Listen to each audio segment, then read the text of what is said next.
This is the video about the day 3 of the oil painting all masters technique portrait workshop. Disclaimer, it is not the next day.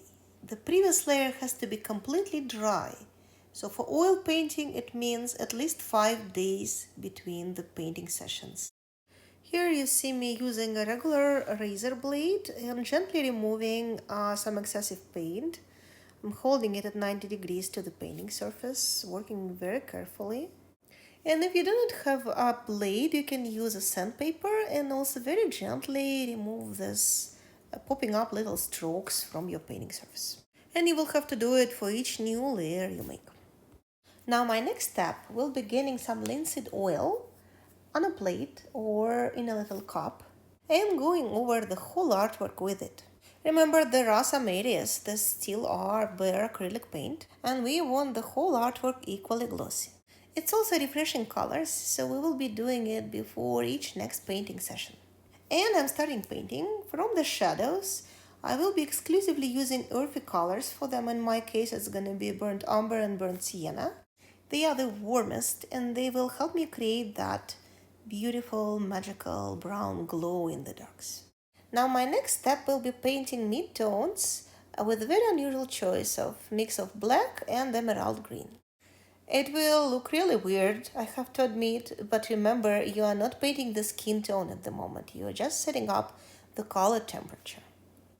Mid-tone is the area between shadow and light, and even on the very pointy elements like the tip of the nose or the lip, you can't have shadow and light meet directly. There always will be a thin stroke of a mid-tone between them. The same color temperature applies to the other parts of the painting, of course, like clothes and hair. But if you're really in a rush, you can just do it on the face. For the next stage, I'm putting on a plate a cool red and cool yellow. In my case, it's going to be cadmium red and cadmium lemon hue.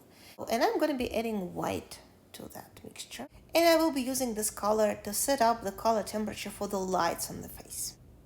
Now remember that you're working in layers, and because there is white in the mixture, it's much easier to go over your previous painting shading and lose it. So make sure that your layer is not too thick. You can still see through it. And I'm making a pretty reddish tone, as you can see, and I'm going over the whole light part of the face with it, softly blending it with the mid-tone. And finally, a warm highlight, cadmium yellow, cadmium orange, and white. Mostly white color with some warmth in it. And you will see how the skin tone will look more normal immediately once I start blending it in.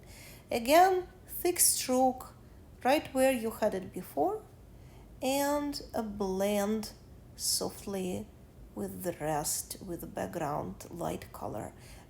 Remember to use a new brush each time or clean your brush thoroughly because you don't want all the colors blend together. Your job is to create distinct difference between them. And also I'm using the same color to paint the highlights on the hair. Remember, when you paint the hair, you have to be very confident in your hand gesture and follow the direction in which hair grows. If you put a strand of hair not where you expect it, but in slightly wrong place, remove it completely. Don't try to fix part of it. Or just leave it there. And I'm done for today with the hair and the face. And I want to add some color to the background and to the clothes of my friend.